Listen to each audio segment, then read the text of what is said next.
Hey everybody, welcome back to the Wolf Pit. Today I'm making a chow mein sandwich that is one of the craziest concoctions I've ever seen, next to the St. Paul sandwich. Originating in Fall River, Massachusetts in the 1930s or 40s, the chow mein sandwich was created to provide a low-cost meal in an economically depressed region to European and Canadian immigrants while providing it in a form with which they were already familiar with, a sandwich. Even the gravy has been modified to be very familiar to that used in typical New England cooking. Chow mein sandwiches are popular in Chinese American restaurants throughout southeastern Massachusetts and parts of neighboring Rhode Island, and are not very well known outside this relatively small area of New England. As strange as a chow mein sandwich looks and sounds, they're very delicious, inexpensive, and very filling. So let's go make a chow mein sandwich. Let's start by cooking our chow mein noodles, and you want to cook them according to the package directions, minus a couple minutes, because you don't want to fully cook them yet. Once the noodles are done, remove them from the boiling water, rinse with cold water, and drain really well. While the noodles are draining, let's make our gravy. I have my wok over medium-high heat with a little bit of vegetable oil. Now I'm going to add sliced chicken thighs. And you don't have to use chicken, you can use any kind of meat you like, and it can even be ground meat, which I think is what traditionally is used. When you first put the chicken in the wok, spread it out into an even layer and let it sit there for about 30 seconds, and that'll help it brown and keep it from sticking. And then stir fry the chicken for about 2 minutes.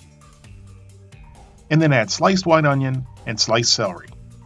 Now continue stir frying the chicken and the vegetables until the onions and celery begin to sweat. There's two ways a chow mein sandwich is served, strained or unstrained.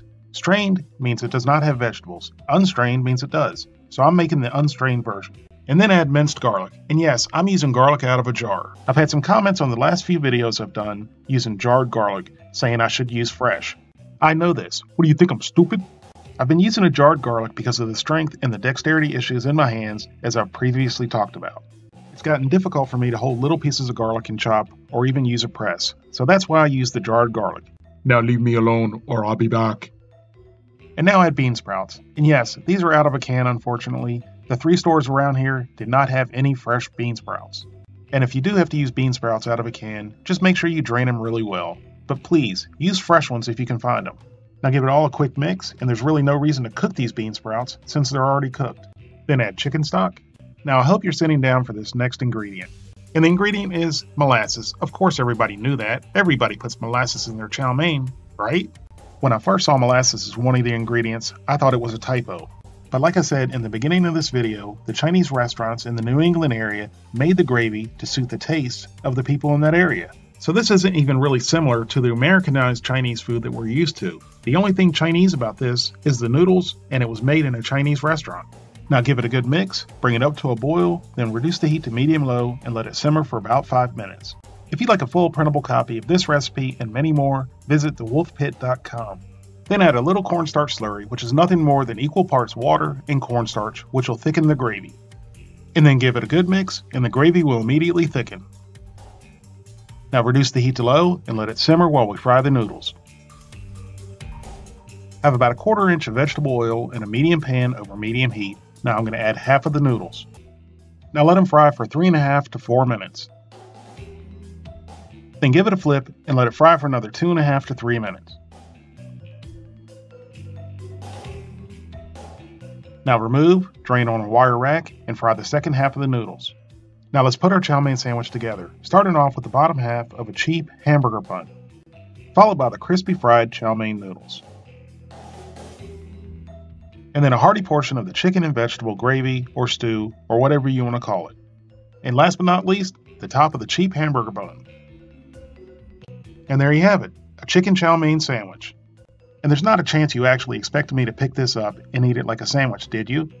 Actually, I don't think you're supposed to. So I'm going to do the smart and logical thing and use a knife and fork. And to be perfectly honest, I thought this sandwich was very strange from the get-go. That was until I took the first bite. I absolutely loved this chow mein sandwich.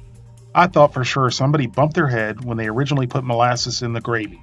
But the molasses was the biggest flavor component, and it really pulled everything together and was absolutely delicious. If the winters weren't so bad in the New England area, I would move there in a heartbeat for the food alone. They got the lobster rolls, whole belly clams, chowder, and now the chow mein sandwiches. That's 5 very valid and delicious reasons to move to New England, minus the terrible Adam Sandler impression. If there's any other regional New England foods that I'm missing, please let me know about them in the comments. Thank you all very much for watching. I hope you give this a try. Please don't forget to like this video and subscribe, and I'll see you next time.